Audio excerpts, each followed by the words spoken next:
June of last year, around the summer of last year, I started looking into ways to grow, and then started my own independent agency. And then we've been kind of off the races since then and growing. And that's been fun and challenging. You can call or play. You can go online, fill out a form. You'll have somebody call you from a 1-800 number. But when you have a claim or have an issue, you don't really want to call a 1-800 number. Yeah. You want to call a person. So I started thinking, how can I merge all this? I want to take all this, put it together, and offer a kind of a medium. I want to be able to offer some of these big names, carriers that have the good pricing, but also, hey, we're in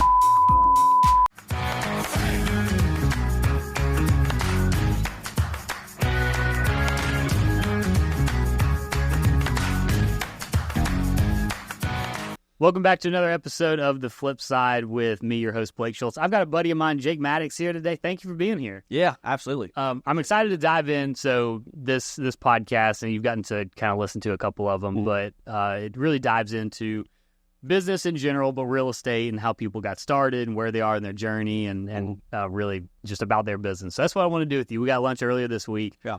You're making a lot of changes in your business. Yes. But before we get into that, I mean, I know you as a husband, a father, a follower of Christ, and an insurance guy, and that's where we met. Yeah. And a couple years ago. But before all that, I want to go back and who was Jake Maddox before you got into all that? Take me back as far as you want to go. Yeah. But where you come from and Sure. kind of history. Sure. Yeah. So I moved to Birmingham in 2015. So grew up in the metropolis of Geraldine, Alabama. 900 people. We have a Subway and a Pizza Hut. So really, Currently or then? Has it not changed? I think it's the same. Yes, they've added I think a Mexican restaurant now. So they're really getting big. But now, grew up there on a farm. Moved to Birmingham in 2015. Went to UAB. Moved to the city and absolutely hated it. I got here because I went to from a small town to the dorms at UAB. Yeah.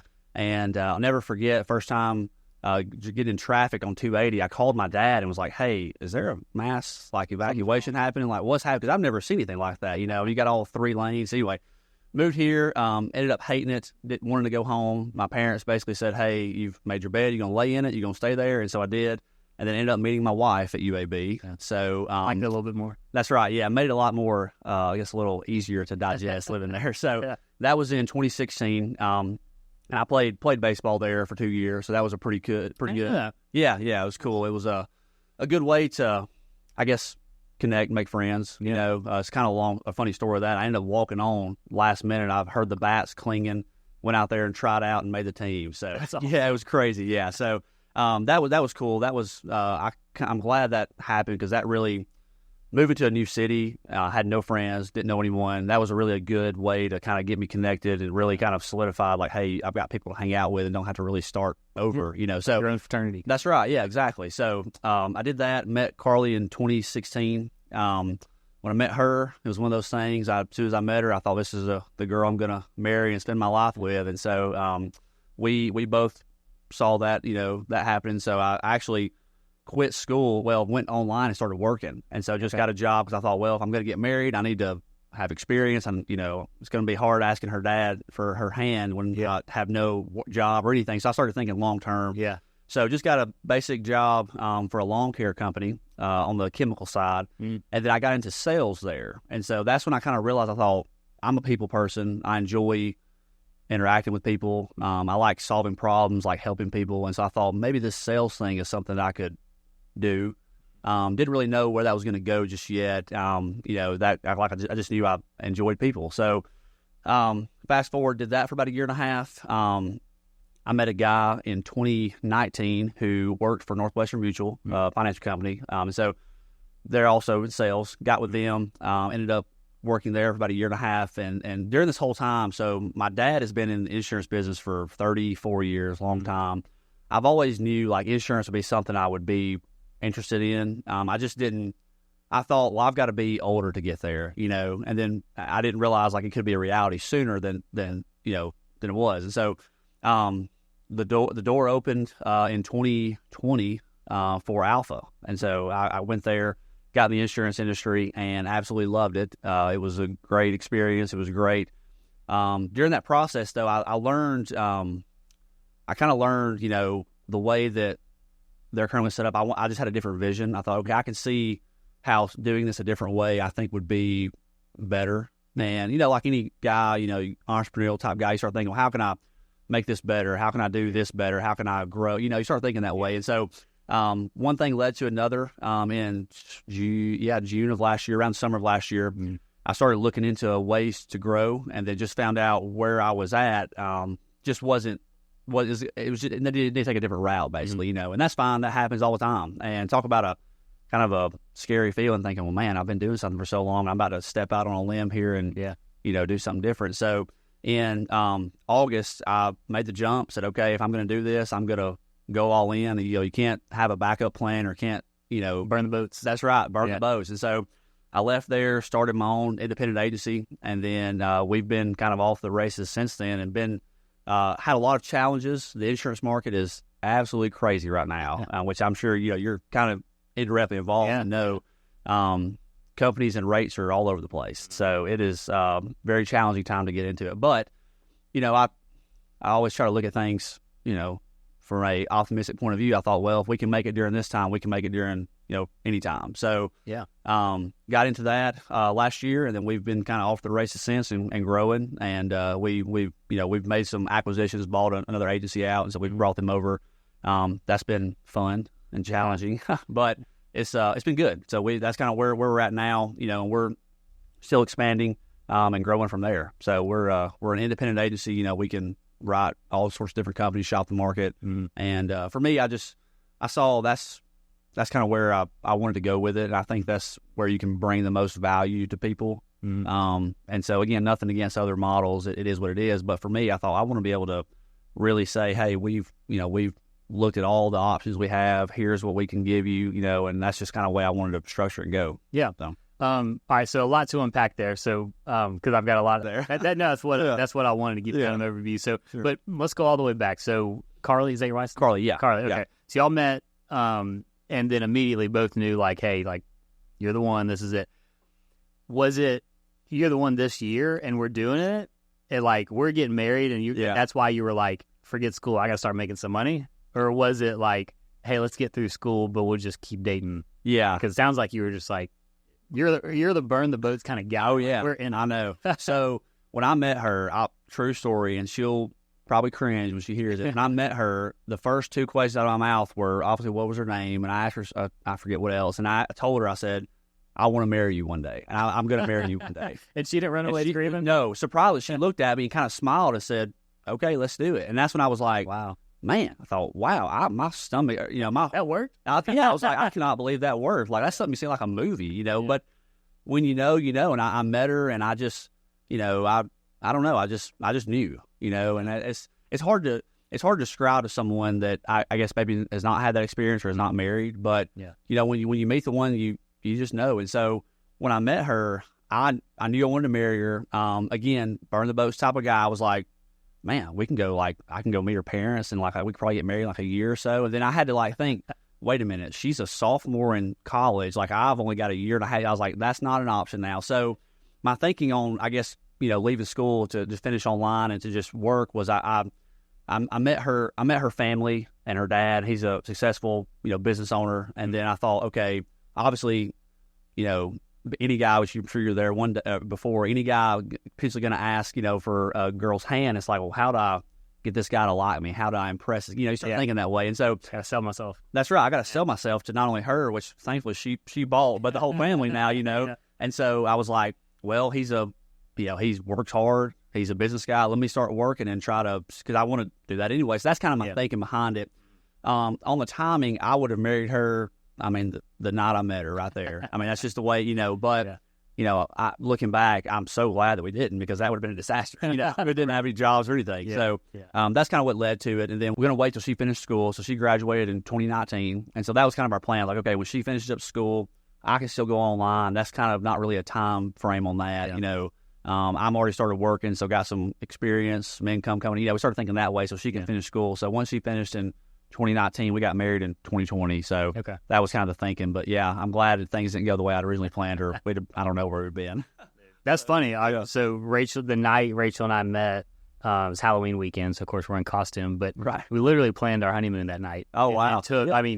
I mean, jokingly, but not like going to Jamaica. We actually did that. Yeah. Because when we were like actually planning our honeymoon, we're like, Right. well, we have to go to Jamaica because that's what That's planned right. that first night. So Talked about that. I can relate to that, man. That's funny. But also, similarly, I was like, luckily smart enough or broke enough to where I couldn't afford to get married yet. And it was like, all right, I've actually got to be like self-sustainable before I can. It's the same kind. I'm her dad's a business owner. And so. Yeah. Very similar. Yeah. Yeah. Going to sell. That's funny. Yeah. You got to, it's funny what I guess love will make you think and do, you know, and it hit me probably a couple of days, maybe a week after we met, you know, after I obviously the high of meeting her, you know, I was like, wow. And then I thought, man, I don't think I can pay the bills with student loans that my parents give me $100 a week or whatever. I thought, that's not going to cut it, you know?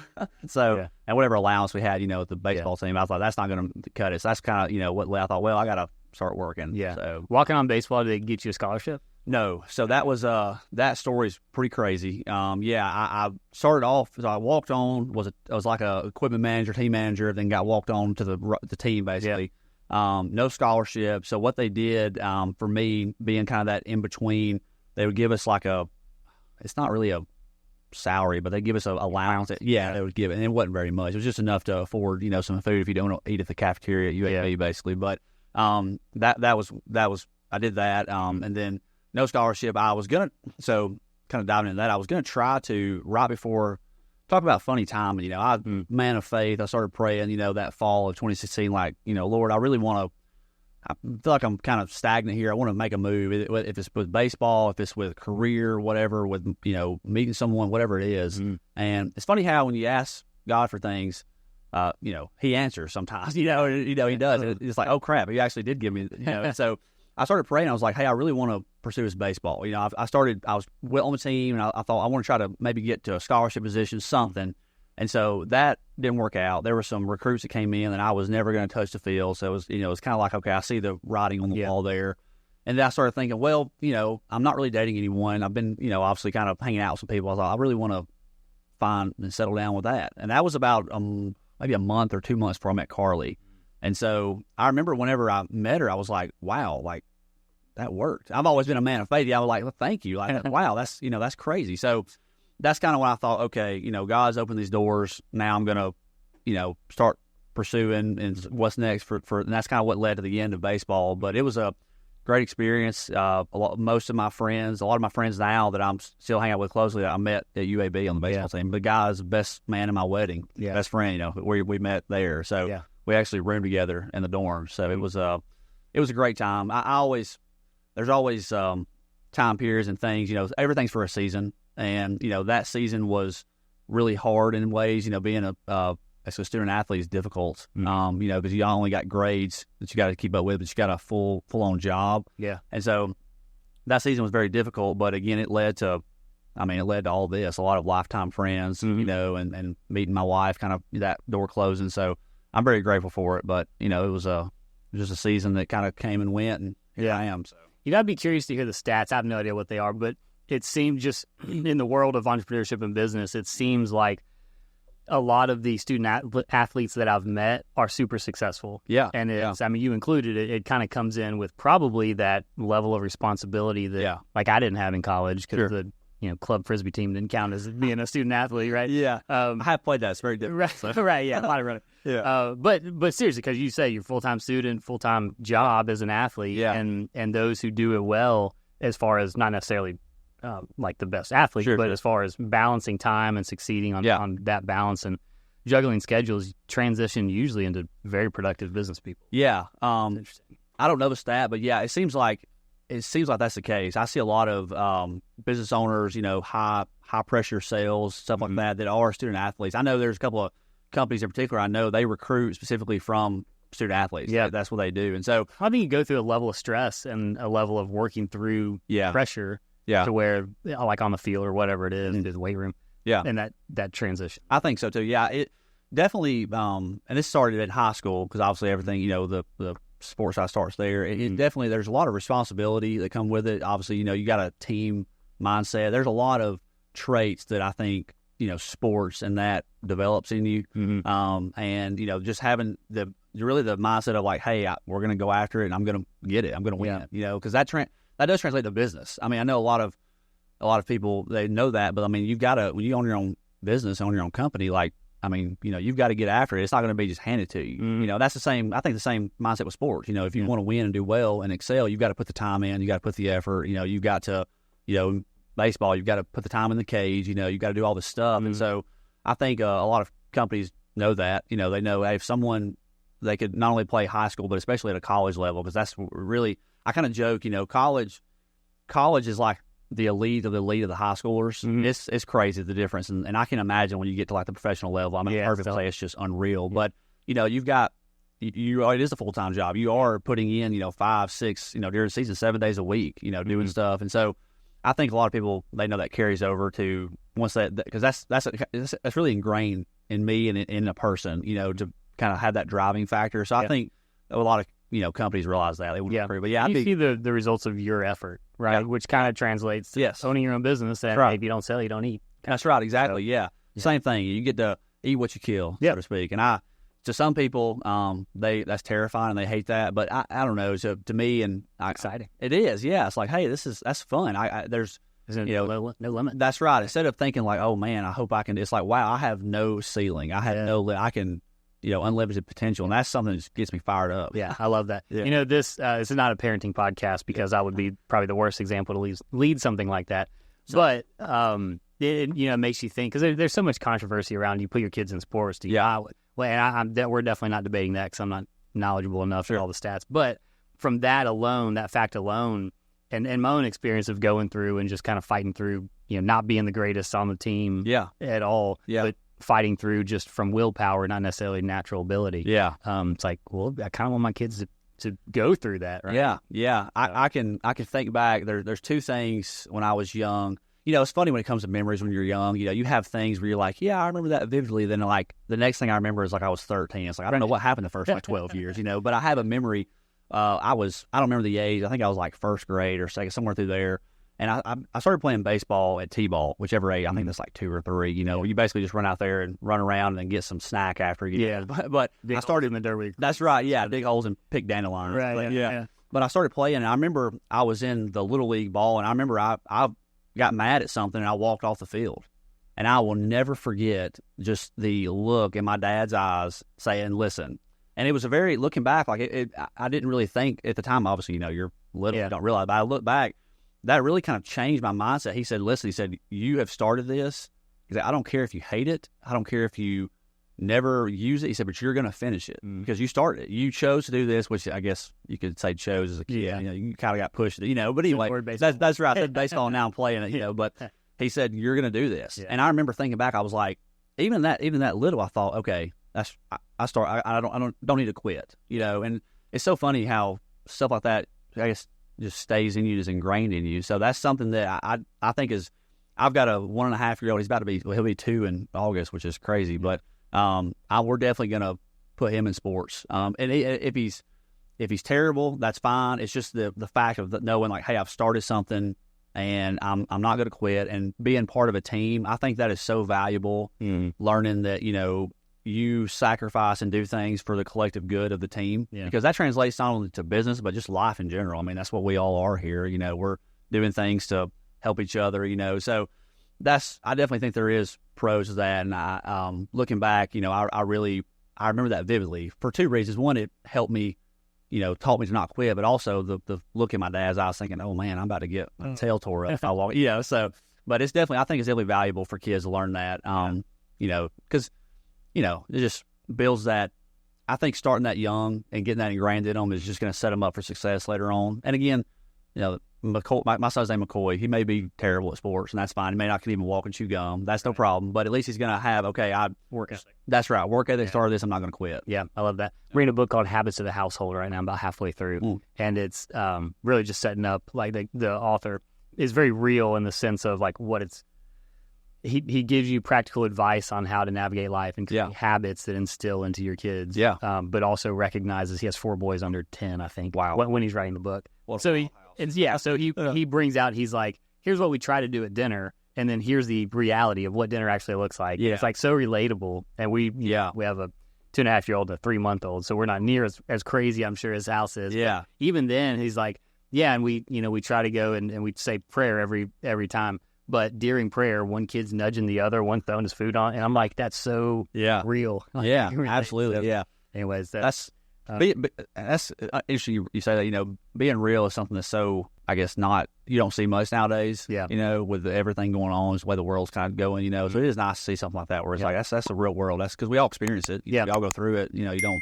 It's nice to see that. Yeah. So that's a great segue into this podcast, which we're going to get back on. Yeah. On some investments and some insurance stuff, but I always like to kind of talk about how we failed up. On here, because there's just a lot of people like, Instagram is, hey, see the 10-second success that I've had, right? Not all the failures behind it. So I like to talk about those, and hopefully people who are looking to get into small business, insurance, real estate, they can learn from all the mistakes I've made and we've made on here, and learn from it, and not have to make those mistakes themselves. So, absolutely. So let's talk insurance. So I'm going to go back probably 10 years ago. I got my first motorcycle in college at Auburn because parking was terrible. Nice. And motorcycles are fun. Oh, yeah. So it was still probably I've had all different kinds of bikes, and it's probably one of my favorite bikes. It was a Kawasaki Ninja 650R. It was like a little sports tour. I've heard of those. Yeah. Man, it's so fun. Yeah. Had it got it like halfway through college, brought it back here, and that was my car. That's what I drove around every day. And I had insurance on it, of course. I paid $2,800 for it. It was like 06. Yeah. And it was older. Yeah. And I was in a parking lot, and this lady was looking right, turning left, kind of just cutting through lanes, not really following, talking on the phone. Yeah. And I mounted these air horns to it as a horn. And so you could hear this thing from if I was talking to that. And so I were parking lot speed. So I say this dramatically, saying I got hit head on. It was like literally parking lot speed. Yeah. But I saw her come in, and it was too late to get out of the way on a bike. Sure. You can't just stay around. And so I was at a complete stop, just horn was blaring. And she was just parking lot speed, just not even looking, just him. God. Trying to save the bike, couldn't do it. Because I was like, well, it could be fine. I wanted to get scratched, right? Yeah. And finally, I just couldn't. It fell over. And I kind of rolled off. Yeah. Anyways, to say all that, I was fine. Bike was totaled. Ended up making like $1,000 on it. Yeah. Through insurance. But the biggest thing was insurance didn't want to pay for it. Obviously, it was her fault. Yeah. Insurance didn't want to pay for it. And so, literally, I mean, I may have had $6 to my name at the time. Yeah. So I was like, I can't pay for this. Right, yeah. And so the insurance agent I had at the time was at Progressive, because that was the cheapest motorcycle insurance I could find. Yeah. And that agent went to bat for me. And she, I was in her office when she hopped on the phone with the other person's agent. It was just, I don't know if it was like a show or for me, or this was real, but sure. I mean, she went into that agent and was like, you're paying. And I was just like, holy cow, the customer service and that level was, I mean, not only did, I mean, she went to bat for me. I think I got paid like $3,500 on the bike. Which, I made a little bit of money on it. Yeah. But it was such a swing because it was like a 2 or 3 week process to even get to that point, or maybe longer. And up until that point, it was, you're probably not going to see anything. Yeah. And I was like, that's like my life. That's right. That's everything I have. Yeah. Yeah. And so just seeing that customer service put insurance in a totally different perspective for me, because up until then, it was a price game. Yeah. Because I don't know what coverage is. I need insurance. You got to have it. Yeah. That's right. So what's just, how cheap can I get it? Yeah, absolutely. Yeah. And then it was like, okay, customer service matters. Right? Yeah, absolutely. Yeah. So going from, you took over Alpha from Jeremy, who I was using, all our rentals and everything was there. Yeah. That's how we met. Yeah. And really customer service, again, following through there. And that's why Jeremy and I met a long time ago. And then when you took it over, that same level of customer service, man, you just kept it. You did an incredible job. Yeah. And then going into this new independent agency, you say, hey, I'm kind of in a box here. Yeah. I don't put words in your mouth. Sure. What I'm understanding from you is Alpha's kind of got me in a box where I can't operate and serve the way that I believe I truly could for people. Right. So that's what led you to create your own, right? Absolutely, yeah. And again, I want to make, Alpha's a great company. Nothing against them. It was fantastic. My time there was great, but what would happen is, what I saw at least, is anytime, when you have an agency, so they're what's called a captive agency, meaning they have their product, only their employees or agents can sell their product. You can't get anywhere else. That's basically what captive means. Okay. I think some other State Farm, Allstate, they're kind of similar. Okay. What I saw happening was, Alpha's a great product, but there's certain people, and when I say people, I mean if they have certain driving record, there are certain things that may prevent them from Alpha accepting them. And so I kind of joke, you can't force a square peg in a round hole. Sometimes it doesn't fit there. And so I started running into that a little bit. Somebody who would have, an accident that maybe was listed as their fault, but it was like, well, it's just one of those things, it's on their record. And depending on how that goes, maybe they wouldn't take them. So anyway, long story short, I started seeing that. And I thought, well, I don't really have any place for these people to go. I don't have, Alpha won't take them. And we have, they have some other carriers they can write through, but they're not very, very good quality. And again, nothing against, that's just the way they're set up. They're just not ideal. And so I started seeing that. I thought, okay, I want to be a one-stop shop. Like if you've got a perfect driving record, or if you've got 5 DUIs in the last year, which I probably shouldn't be driving if you do. I know, hope not. But, I want to be able, we can write anything. So that's what got me thinking that way. I want to be able to, and then, kind of offer, Alpha's known for their customer service. They're known the hometown agents. That's their kind of slogan, And so growing up, my dad's been with Alpha a long time. Growing up, I kind of always had that mindset, okay, and also I'm just a people person. So, take care of people. That's always kind of been my thing. And so I started thinking, I was like, a lot of these big name carriers that you can get out online, you can get them online, but you don't really have a agent with them you can call or play. You can go online, fill out a form. You'll have somebody call you from a 1-800 number, but which doesn't matter until you need them. And that's right, exactly, yeah. And when you're price shopping, that's fine. But when you have a claim or have an issue, you don't really want to call a 1-800 number. Yeah. You want to call a person. So I started thinking, how can I merge all this? How can I offer some of these big names, the big name carriers, but also take care of people and know, hey, if they have a problem, they can call me. So that's kind of what got the wheels turning with this. And so that's what led to me doing this. And again, the timing with Alpha worked out. Just leaving there, it just was a pretty smooth transition. And so I thought, I want to be able to come to us. We can say, okay, here, you present to us what you want. I want coverage on whatever insurance, whatever it is. And we can say, okay, we're going to turn around. We're going to go to all these carriers. We have contracts with them. We can offer their product and then see what we can get and then write it for you. And so that was kind of the thinking behind it. I want to try to merge all this. And then that's what, Maddox Insurance Company was kind of birthed out of that, so to speak. And, especially now with prices the way they are, I mean, rates are going up all over the place, and Alpha's not immune to it. They've had some rate increases, and that's part of life. I mean, everything's going up, it's I kind of tell people, rates are going to go up and down. You really kind of find out what the company's worth when they pay out claims and how their customer service is handled, because rates are going to go up and down. So I started thinking too, on the rate side, there's certain people that they're on fixed incomes. If they have if a company has a 30% rate increase, well, that's a huge deal to them. It's not like they can go out and work some more hours or do something extra, so that again fed into all this. I thought, well, if something comes up, if a company has a rate increase, with Alpha, you can't really shop their.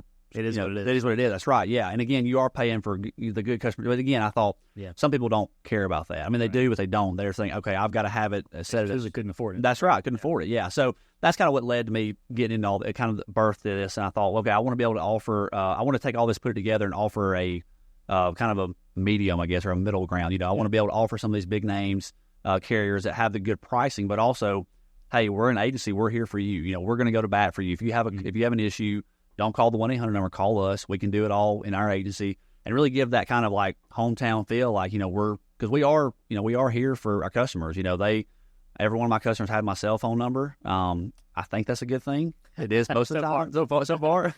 No, but but we just, we're just there for them. So that's kind of going back to what you said about having that person going to bat for you. That's what we want to be, because a lot of these carriers, insurance is, it's kind of the forbidden words, but insurance carriers are always looking for ways not to pay you. Yeah. And that's just business. It's a business. That's right. They want to be profitable. If they're a public company, which most of them are, the shareholders want to make them the most money. Yeah.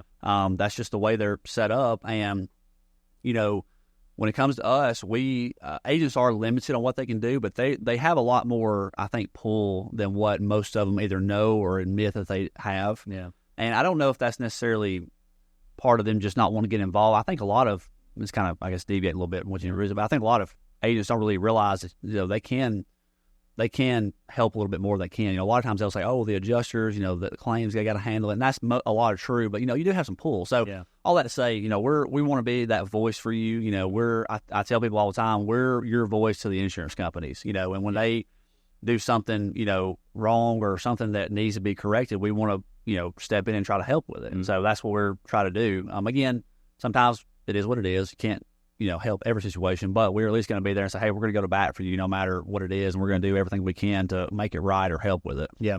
Well, I like you. We want to get into the book that you bought as well, because I love kind of small business purchase outside of real estate as well. Yeah. So I want to talk about that. But you mentioned when we were having lunch earlier this week that book is predominantly auto. Yes. Yeah. But you've got I'm going to make sure I understand this right. This is really cool. If you've got 30 different builders coming to you saying, I need a builder's risk policy. Yeah. You've got the ability, unlike maybe at Alpha or the bigger company, to go and just find a carrier that, hey, here's 3 carriers of the top builder's risk. Yeah. And now I can do that. Yeah. Because that's what you're looking for. Yeah. Instead of saying, sorry, I don't do that. That's right. Yeah. Yeah. We have a lot of carriers that they only do like home or only cars, or only builder risk, or only commercial, versus a lot of, other like, and I go back to Alphas because I'm just familiar with their product. They can write all this stuff, but they're really, some things the risk is a little too much for them. They're like, we'll write it, but we're very hesitant with it. Our, what we'll take is very low.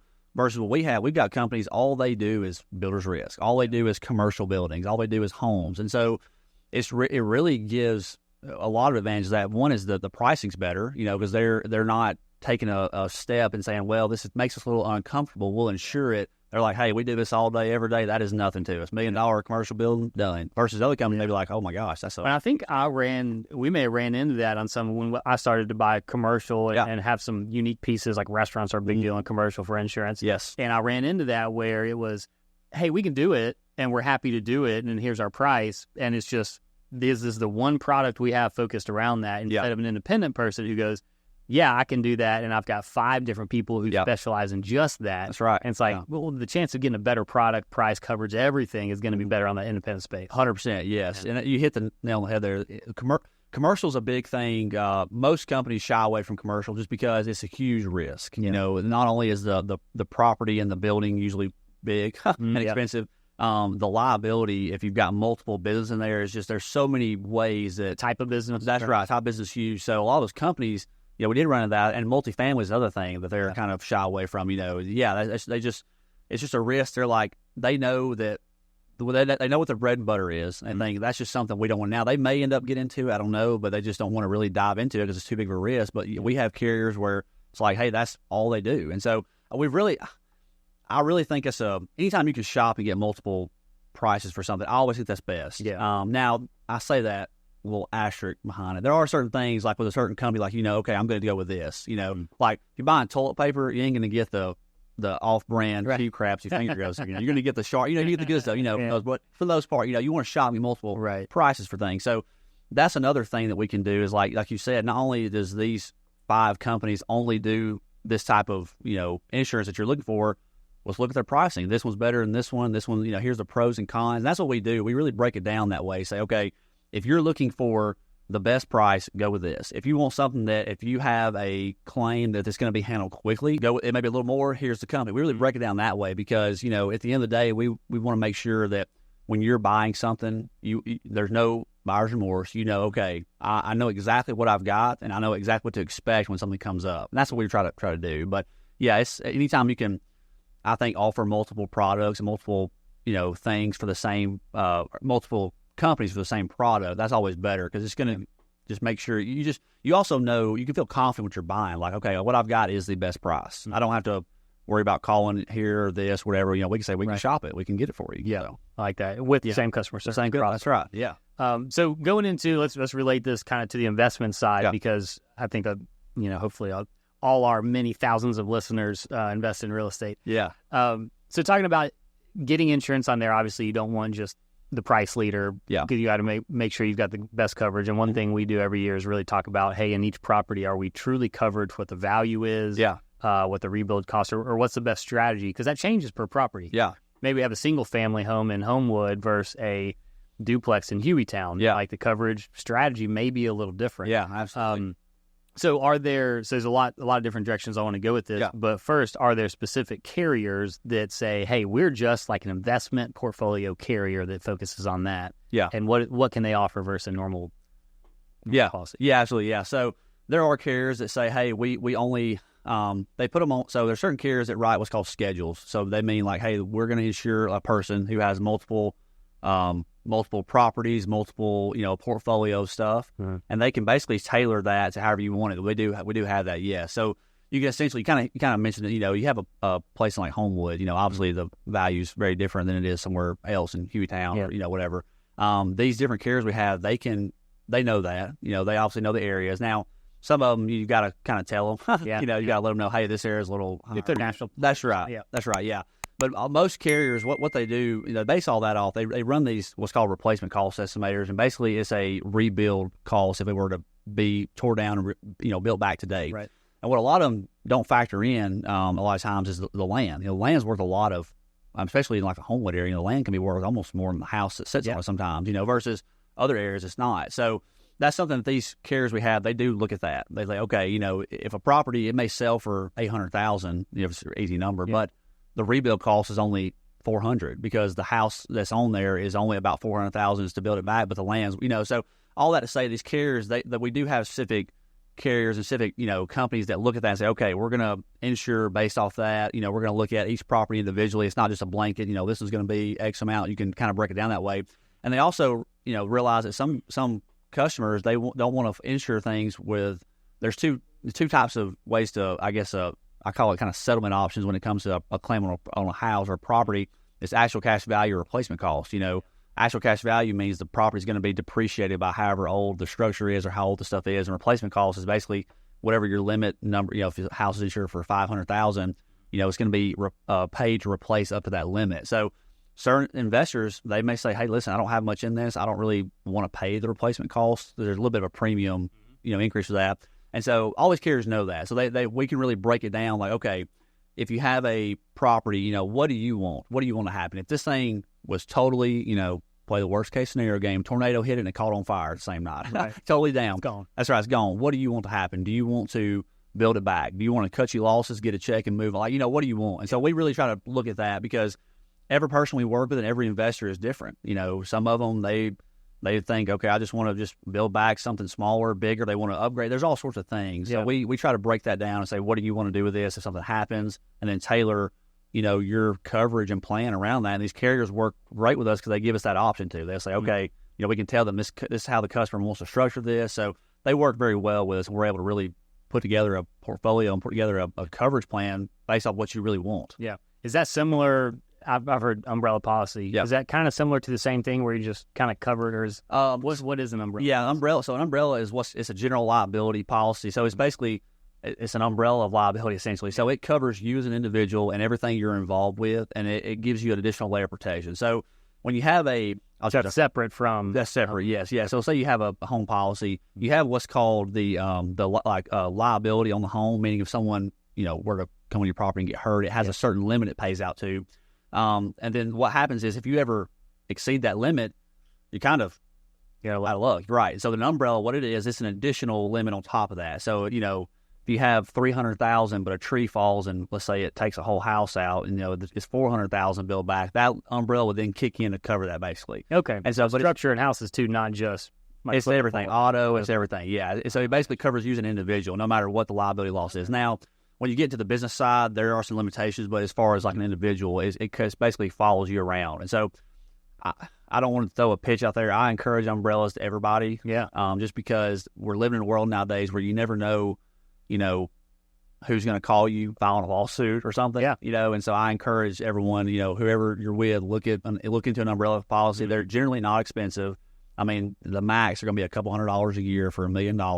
Okay. They're not that now. If you have more properties, that can go up, but for a rule of thumb, and they're well worth it. Okay. So that's kind of. I need to get with you on one. I don't think I have one. Yeah, that's true. Especially if it's $1,000 a year gets me multi-millions. Yeah, coverage. Yeah, you can go well worth it. That's right. Yeah, and there's really there are certain limits, but based off kind of your risk. But if you're someone who has multiple properties, you can go up $10-15 million umbrella. You can really get up there. It's one of those things. Insurance is a pain in the butt to pay, and you kind of grumble about it until you need it. And it is just absolutely, it is everything you have. Best thing in the world. That's right. Thank you for insurance, So same with umbrella. If you ever need it, it's like, wow, that really saved me from, having a lawyer call me saying, hey, we're filing suit, So that's what umbrella is. It's basically just I kind of joke, it's a bubble wrap around you, essentially to protect you from anything. That's good. Yeah. I want to switch gears a little bit. This is more of a selfish question because I'm into the Airbnb world now with the castle coming online in a couple of days. Looks awesome. In the videos. Yeah, it's going to be wild. Yeah. But looking at, so replacement cost, this one's a very unique property, but majority of the time, people who have invested in a short-term rental well and bought correctly, the value of the property from a financial standpoint, based off the cash flow, is way higher than the actual value of the property. Yeah. If that makes sense. Sure. It's like comps for realtor MLS. Yeah. So let's say the castle would based off MLS and a realtor coming to price it at a 8-bedroom, whatever it is $500,000. Yeah. But from a commercial income cap rate kind of calculation, it could be worth $1 million. Yeah. Then can I go and buy insurance for $1 million coverage? Yeah, good question. So there's a couple ways you could kind of, I guess, address that or kind of handle that. So no matter the property, insurance companies are going to run that replacement cost assessment. They're going to look at, okay, what's it cost to replace this property, the building structure.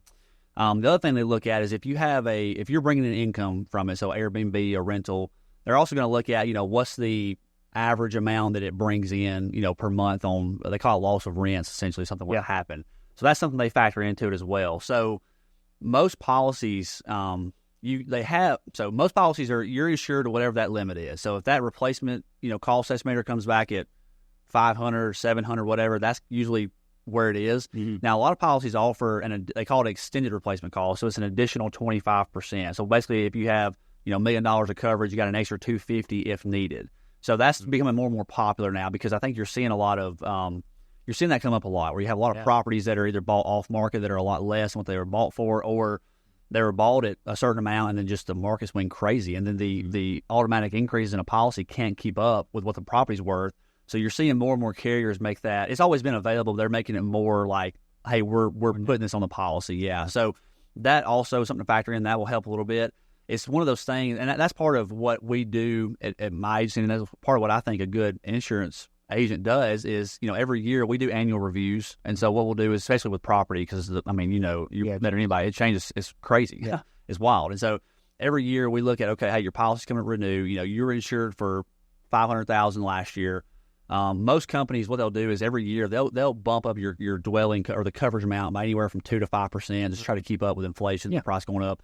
But we look at that and say, okay, is that enough? Is that good? Because if it's not, we can look at ways, we can rerun this. We can look at ways to try to get it up a little bit for you. And so that's part of what we do. And what I think every good insurance agent should do is meet with, customers and say, do you feel comfortable with this? Because the last thing you want is for, a policy to you'd be insured for a certain amount, but then it's really worth double that, or, it's 25 or 30% more than what it's insured for. Then the loss happens. And all of a sudden you're talking to your agent like, hey, I haven't talked to you in 3 years, 4 years. And he's like, well, I didn't know it had. Anyway, we want to avoid that. So that's part of what we do is we try to meet with all of our customers. Hey, here's where you are. How do you feel about it? Are you comfortable? If you have a total loss, do you feel comfortable with this amount being paid out? If it's yes, great. If it's no, okay, well, let's look to what we can do to increase that. And that goes the same with the rentals or Airbnbs, because those.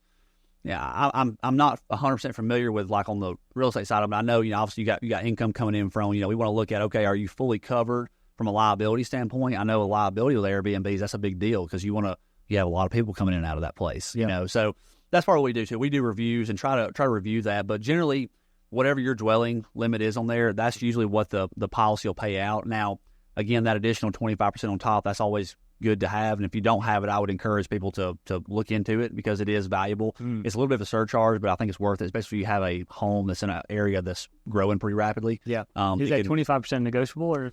It's set. Yeah. It's set. Yeah. And what a lot of times is something to also note, a lot of policy, I know Alpha is this way, familiar with them. Yeah. It's worded in their policy as needed or if needed. So, a lot of people say, oh, I'm insured for $1 million. I've actually got $1.2 million or, 1.2. It's like, well, if you need it, yes, it costs $900 to build back. You're only going to get $900, so that's something also to think into. So, okay.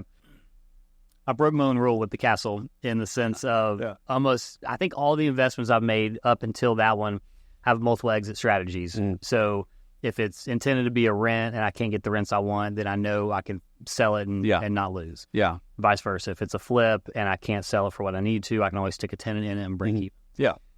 The castle's not that way. Yeah. The castle is Airbnb. I burnt the boats. There's no selling and getting money back. There's no renting it long. This or nothing. This is it. So definitely taking a risk, but where there's risk, hopefully there's good return. Yeah. Yeah.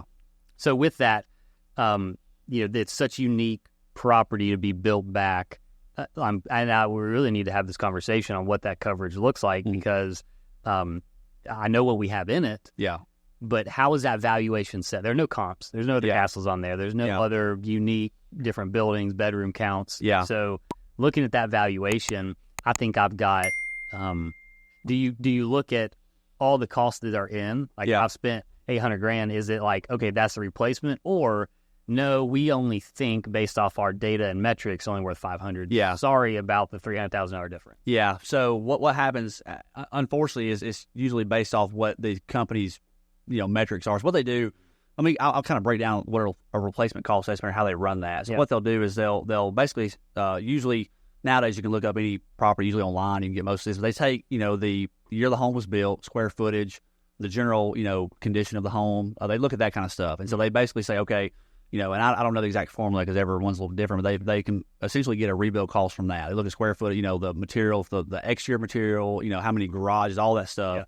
Yeah. And then some depending on the type of area you're in, they do pull, comps, what other homes sold for. But that's really what they base it off of. Now, that can be good and bad. There's a lot of cases where when you have, I know this where I grew up, homes up there, some of the, like my parents' house, you were to stick that house down here in Birmingham, that'd be like $1 million house, it's huge, but it's, $200,000 up there, it's a different area. Yeah. So places like that is fantastic. You may, only owe $75,000 on a house, but you got $250 of coverage, but they base it off the square footage and that. So it really depends on the area. If it's really a good, what's the right word? Kind of, if it fit, works good, but they're basically going to look at, okay, square footage, here's what it is. And that's pretty much it, unfortunately. Now, some carriers, I've run into this a few times here recently. Some carriers will let you make a case. Like, so let's say they say, like, hey, this has got to be minimum of, $800,000. I've got to have it. Like, I cannot do this property without it. And it comes out at $500,000. Yeah.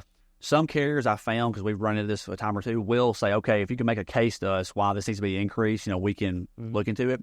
So that is something that can come up. Now, I wouldn't hang my hat on that because that's not common. Most time it is based off like, hey, our data shows that, the house is this, and that's what the limit is, essentially. Yep. So it's kind of, like I said, that's going to be good and bad. Yeah. Well, I hope I never have to have that argument. Yeah. It would be, because, you've seen pictures of it. Yeah. It'd be hard to price to rebuild, right? Like I don't even know what the rebuild cost would be. Yeah. There's nothing, I haven't seen anything like it. No, it's one of a kind. It's awesome. Yeah. I remember whenever you first did your walkthrough on that, and some of the unique things there, I was thinking, I've never seen anything like this. Like some of the, I remember the stuff on the wall, and I was like, "This is wow, that's crazy." Like something in Scotland or something. It's influenced from all over the world. Yeah. So, well, cool. So before we wrap up, I do want you to touch on the book of business that you bought, what that process looks like. Yeah. I love to dive into numbers. Obviously, don't say anything you're not comfortable saying, but love to talk about like how that's valued. We talked about turnover a little bit. Yeah. Books transfer. So tell that story real quick. Yeah. So book of business. So going back to when I was looking at, potentially leaving Alpha, kind of figuring that out.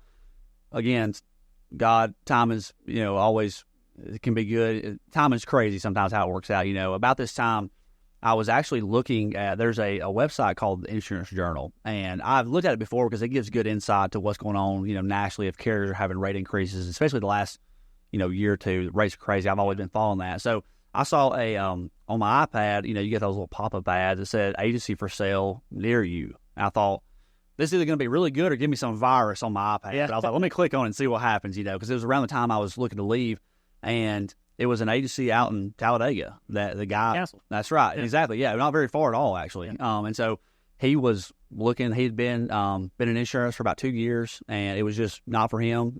He had previously purchased it from someone who had been established for about, I don't know how long, it's like 30 years, a long time. Yeah. He retired basically. And he just wanted to make a career change, didn't like it. And so he was looking to get out of it. And so I thought, wow, this is great timing on this. So went and talked to him, started working out some of the details of it, figuring out, it's about a 70% auto book, roughly around that, which is good and bad. With that comes a lot of service work, because people buy new cars, all sorts of stuff. But the way the way you kind of value that and ever book of business a little bit different. It depends on what the majority of the book is, but it's anywhere from 1 to about 4 times the cash flow it brings in, essentially, the revenue. Gross revenue? That's right, yeah. Okay. So, and is it a less multiplier if it's more auto than home? Yeah, typically the higher service work stuff is a little bit less. Now, commercial is kind of a little bit more because the premiums are usually bigger accounts. That's kind of that factors in also. Yes, right. Yeah, you got more people who are going to stay there with you. So I ended up getting a pretty good deal on it. Got it for actually less than 1, times the revenue. Yeah, really good. And it was just a thing where he was like, "I'm just done." Yeah, and thought this is a great timing. So got it. One challenge though that is something that I did not expect and didn't even cross my mind until I got the email about it is when you purchase an insurance book of business, the carriers in that book, like you have to have what's called an appointment with them, meaning like they recognize you as an agency and as a producer to sell their product. And so some of these carriers, I thought I don't have an appointment with them, and so I was like, well, that's fine, I'll just still buy it. Well, they started saying, hey, we're not going to approve that. You've got to get appointed with us to sell. And I was like, it was basically like they're verifying you. That's right. Yeah. Want you to carry our stuff. That's right. Yeah. And again, back to the insurance market this time right now, most carriers are not giving new agency appointments. I mean, they're not letting new agencies offer their product. Why is that? Well, good question. So combination of a couple things. One, the claims are super. So generally, if you look at, agencies that have been in or newer, you look at the business they write, it's typically a little higher risk, meaning they're trying to grow, they'll write anything. So if you have someone who's a high risk that has a lot of claims, carriers look at that. They say, okay, a newer agency is going to typically write something that's got, more losses in it. So they typically, they're not going to be as good quality business, I guess, versus an established agency. They can be a little more selective. Selective may not be the right word, but they write less, what's the right word? Less problematic business, doesn't have any claims on it. So that's one reason. The other reason is when carriers start having rate increases, one way they look to kind of pause everything is they start raising rates, but they also pause how many of their policies are being sold. And one way to do that, instead of limiting people who have a current, like, if you were an agency and writing their product, instead of limiting you, they say, we'll just stop new agents from being appointed to sell it. And it kind of plugs the boat, so to speak, with the water going out. So that's happening right now, and that's still going on right now. And so one of the carriers is of that book, probably 50% of it is one big carrier. They came back to me and said, we didn't give you an appointment. So I was like, oh crap, that's not good. Like, yeah, and I already got a lawyer involved. I worked in paperwork. I'm thinking. So anyway, long story short, we ended up pushing things through. My previous experience at Alpha, I think once I kind of broke down, them like, hey, I am a new agency, but I'm not a new agent. A lot of times they get people who they just on a whim, I want to start an agency. And it's like, that's right. It's like, I had experience, here's my numbers, here's the growth kind of shows. So we were able to get through that. But we got it, started the process it really started about August. It took a lot longer than I expected. This is something, I guess, on my side, this is the first time I've done this, kind of learn as you go. I had some good influences, father-in-law helped out a lot, gave me some guidance, but it took a lot longer than I thought to go through. Yeah. And part of that was because just, the type of business it is, getting these appointments, getting everything rolled over. But again, part of it was stuff that I just didn't think of, having certain, with like the appointment side of that. That took forever. I didn't know that was something I had to do. I would have started that 2 months before I started the process, but I didn't. So that's kind of what led to it. And so we got it officially rolled over to the agency the first of the year, basically. It was kind of like, okay, now everything's there. And so we've been going through and really trying to play cleanup on it. And I say that not to knock the other guy, just, the way I do things to a high standard, and I expect things to be done at a high standard. And looking at the way it was currently, it was just not, I guess, to my standard. Yeah. So how you want to run. Yeah, that's right. So I started going through trying to, let everyone know also, like, hey, I'm a new agent, we're a new agency. Here's our information. We're here to help. Don't if you have a problem, don't call the 1-800 number. Call us. Trying to also establish that connection with them and let them know, hey, we're the ones that are going to handle it for you. But also just. There's a lot of stuff on there that just hadn't been updated. You got a lot of people still paying by one thing, and I kind of dive it. People paying by check, and that's fine. But stuff gets lost in the mail slow. So calling through saying, "Hey, you're already paying the check. Let's move that over to an EFT or a draw that way." Just makes things smoother. So stuff like that, little stuff to just really tidy it up. And it takes a lot of time away, but long term, it's well worth it because it's going to just make everything so much more efficient and smoother. Clean up operations and removing really a task for an admin, like someone having to receive checks. That's right. It's like, no, all that's done. That's right. It's automated. I don't want to. A lot of agencies are set up where they do accept payments, and we can do that, but I want to be as efficient as we can. I said, I want to, if you can do it to this way, let's set it up where it's all automatic, just to take something off our plate. And really for the customer, you don't have to think about it. It's going to come out, But anyway, but that's kind of what we've been doing here. But yeah, it took a little while to get rolled over.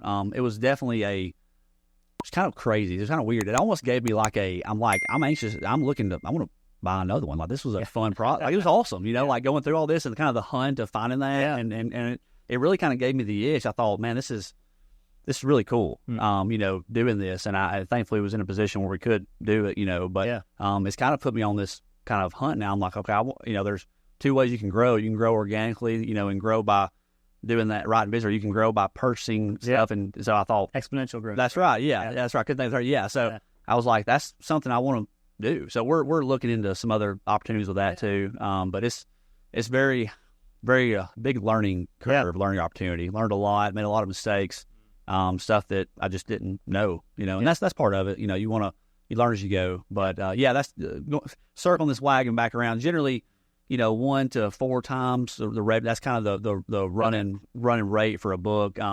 That's kind of what I see in the small business space. Yeah. I think I alluded to you earlier that last year I got pretty deep into looking at buying a small business that complements the real estate industry and just be a great pair to tag along. And I looked at insurance. I looked at a bunch of different industry or different businesses. Yeah. And kind of that 1 to 5 multiplier of that gross cash flow or use the EBITDA multiplier. But a lot of times in those structures, and it depends on, I guess, the price point as well, you've got a pretty significant portion of that is like a seller finance purchase. Did you have any of that component or creative financing in that? So looked into it. I offered that. I'm limited on what I know about that, just what I can kind of research and ask around. Again, I'm new to this. I've never had to do that, but I looked into that, and that was something that originally we're going to look at. And basically, if I remember, you probably can correct me, basically him hold the note on it, pay him, set him down. Portion. That's right, yeah. We're going to do that. And then last minute, he decided he didn't want to. Cash. That's right, it's cash. So we took that route instead. Yeah. So going into future ones, is that something that you're like, all right, now I understand it, I can use that as a negotiation? Absolutely, yes. Yeah, again, learning, and I didn't realize also how many, I've always thought, like, well, if you buy something, if you don't have the money, you'll get a loan. It's like there's so many different. That is correct, but there's different options like that. And that's something that kind of I learned during this process. Also, it's like, wow, there's a lot of creative ways you can do that. And so definitely that's something I'll probably look into in the future if it comes up. To look into something like that, because I think I'm still limited on what I know. I'm still kind of learning about it, but I think there are definitely pros to doing that. If you get. If you can't, obviously you can't write a check for want to burn through your cash. To do so, it's very very valuable. So, but yeah.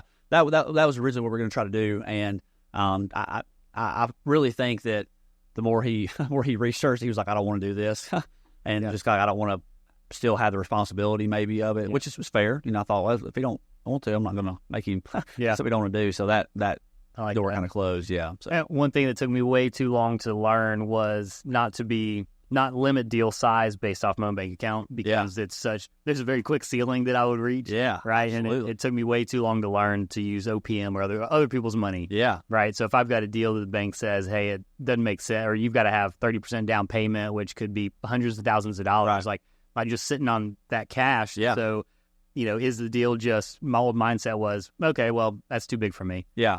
But now it's, hey, if the deal's good enough, like there are people who want to invest in it. Like they're trying to find people who need the money. That's right. And do that. Yeah. And that just really opened up my eyes and to opportunity that I never really considered before. Yeah, 100%. And I've been fortunate to be on the other side of that, where investors, clients of mine say, hey, I found a deal. The bank says I'm kind of maxed out, but I'll run the deal with them. I'll look at the numbers, and I've got to fund the deal for them and kind of be on the other side. Yeah. And some of those, I'm getting on some of them better returns than when I was flipping houses. Yeah. I'm like, man, that's a lot easier money to make. Yeah, that's right. So that's so cool not to be just limited by, it's just a limiting mindset that I was stuck in for years, and I just didn't realize. I wish someone told me that. Yeah. Hopefully someone listening to this can get that and call me if you want more details on it. But gosh, that opened up my mind to such a bigger. Me as well, and that's something when I was looking at all this. I same thing. I started looking at my personal account. I was like, well, I know what I got in there. I was like, that ain't gonna cut it. I was like, man, and I don't want to have to dip over here to get this. I was like, well, so same thing. And I started thinking, this is kind of going back just to the general business and kind of entrepreneurial thinking. I thought, I've got a unique opportunity here to kind of do what I want, structure how I want, and basically clean slate. Yeah. And I thought, how awesome is that? First of all, it's like, that I can. I mean, we live in a place too where you do what you want to start a company, do it, take off with it, and you have these options. If you have the connections with people who could kind of run alongside with you and help you, And then I remember Carly, when I was doing all this, of course, started business. He had the ups and downs. I also realized how much of an emotional person I am with starting this. I was like, because when the days were good, boy, I was riding high. Days were bad, I was like, sell it all. I'm done. Forget this crap, And I've learned relax. Regular. You're fine. That's right. Yeah. So I've really kind of regulated a lot of things. It's so funny because I never thought I was that way. I've always thought myself like, yeah, I'm handle my emotions well, and this and that. I'm like, wow, that was totally not the case. But Carly made a point to me, one day she was like, I was telling her, I was like, I just got the deal with the book, paid the money. I'm thinking, man, I've got to, looking at kind of what we need to get back where, start getting back where we need to be. Mm-hmm. I just told her, I was like, this is just, I don't know, maybe this was a mistake. I don't know about all this. And she was kind of just made the point, she was like, listen, she was like, you've already done it. Like, there's no going back. You're in it.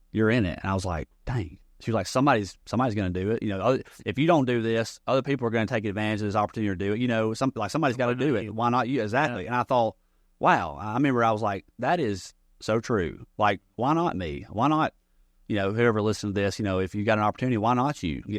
Do it. I mean, sure, there's some things that'll make it, tough and bumpy, but I guess what I'm trying to say with all this is there's options out there to help and to people to partner. There's all sorts of ways, you don't need to limit to what you've just got in an account, like buying something like that. You've got to realize, okay, there are other ways that we can work this out, that I can get this deal done. And that's something that I agree with you. I kind of had to get out of that mindset. I was like, man, I don't need to limit what I want to do by just what I see out there. There's so many different options out there.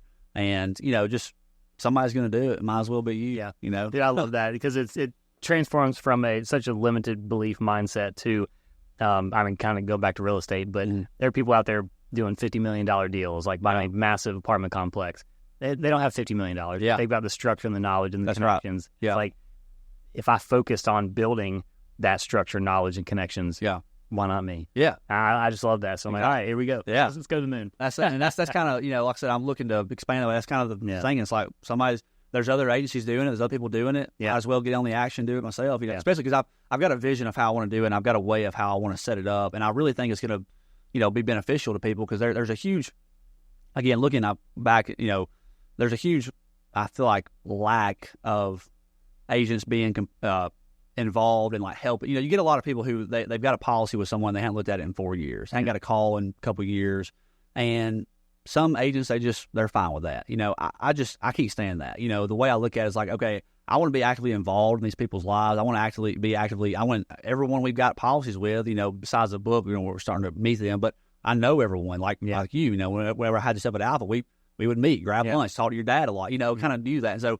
that's something I want to structure, and I want to really make that kind of the norm, I guess, because that's the way it should be. If you're customer service, that's right. If you're a consumer spending money with somebody, you want to know who they are. You want to, you want to know that. So that's again kind of wrapping it back up. That's kind of what led to this transition. I thought I want to be able to really offer that, but just take it a different direction than where I was going. And so far it's been good. We're, like I said, we're growing, looking to start hiring. That's a interesting animal there. Yeah, but it's a more learning curve. Yeah, Love it. Exactly. Yeah. Well, cool. Well, let's kind of head towards the end, wrapping this up. Before we do, a couple things I want to get from you. But are you listening to any podcasts or reading any books right now that are just hitting the right spot that you want to give a shout out? Yeah. So I wish I could say I read 10 books a month.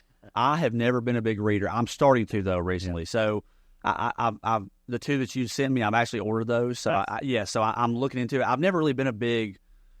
This sounds really. I know you probably get people in here like, oh yeah, I listen to 10 podcasts, this and that.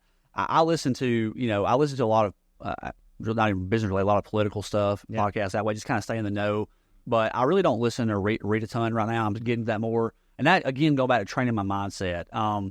Before I've always, I've never really owned a company. I've always thought, well, what can I say? I've always kind of just been limited, like, well, I know what I got to do this, and now it's like I'm in a whole new arena now. It's like, hey, you're the guy, you're the owner, you're the accountant, you're the. That's right, yeah. So I've really had to talk about personal growth, really change my mindset, and like say, okay, you really got to start expanding your mind, expanding your knowledge, or you're going to be limited by it. Yeah. And so that's something I've been really working on. And I you kind of lit a fire the other day when you were talking about some, you spit off like 2 or 3 books you'd read, and I was like, man, I can't do that. The Bible, I was like, like green eggs and ham when I was a kid, I was like, what I'm saying? But that kind of got me thinking. I was like, I've really got to, because that's how you, and also with the knowledge out there today too. I mean, you can learn so much so quickly with books. I mean, YouTube, online, there's so much you can learn. So I've really kind of started expanding that way, and that's something that's been,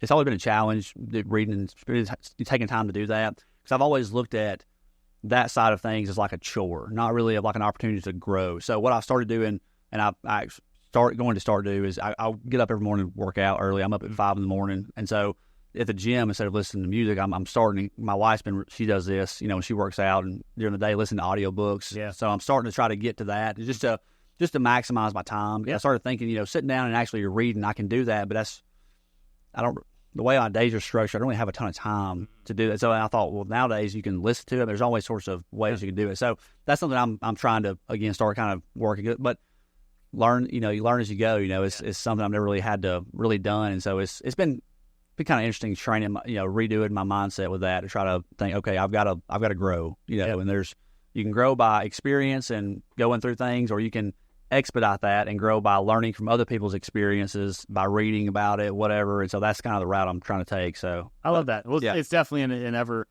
evolving process, because I'm not a natural reader, but I force myself to 10 pages a day is my thing. Nice. Okay. Just like, and half the days I miss it. Yeah. Right? Yeah. But that kind of forces me to get through books. So it's I'm not a natural reader. Yeah. Yeah. I love that. Well, cool. Where can people find out more about you? Yeah. So we've got a Facebook page. We've got a website that I checked as of this morning is about to be ready. Nice. It's been about to be ready for about a week. Okay. So we're getting to the final stages. Yeah. So we've got a Facebook page. We've got all the social media stuff. Our office, we're located just here in Hoover, just off of Stadium Trace over there. Like I said, the website, when it's up, it'll be fully built out. You can go in, you can read about our agency, mission statement, what we believe in. You can get quotes directly there. It's going to be really modern. But what I'm trying to get the social media also built out. I've never really done content, so that's something we were talking about before. I want to try to get into the content side of things, because that's the way things are going right now. Everybody's looking at their phones, on their phones for either news or information. And so I had someone tell me one time, I thought, well, everybody needs to be off their phone. He said, well, they're not going to. Right. So you might as well get on the bandwagon and start doing it. That's right, yeah. So and I haven't really found anyone who's doing much insurance content like that. I'm sure they're out there, but, I haven't seen it. So all that to say, that's going to eventually be on the social media sites. And so you can, Facebook is just Maddox Insurance Company. You can find us on there. And then I'll get you the website link and all that. But, yeah, you can learn all about us, see all the carriers we have, and really just see who we are. So, perfect. I love it. Jake, thanks so much for being here. For those who own property, who own a car, reach out to Jake. Get a quote at least. Talk to him. You can review policies and just say, hey, here's, even if you don't switch to me, I think you're great at saying, hey, you may want to tweak this on yours, because you're kind of exposed right here. 100%. So people reach out. We'll have your contact in the show notes. Thanks again for being here. Sounds great.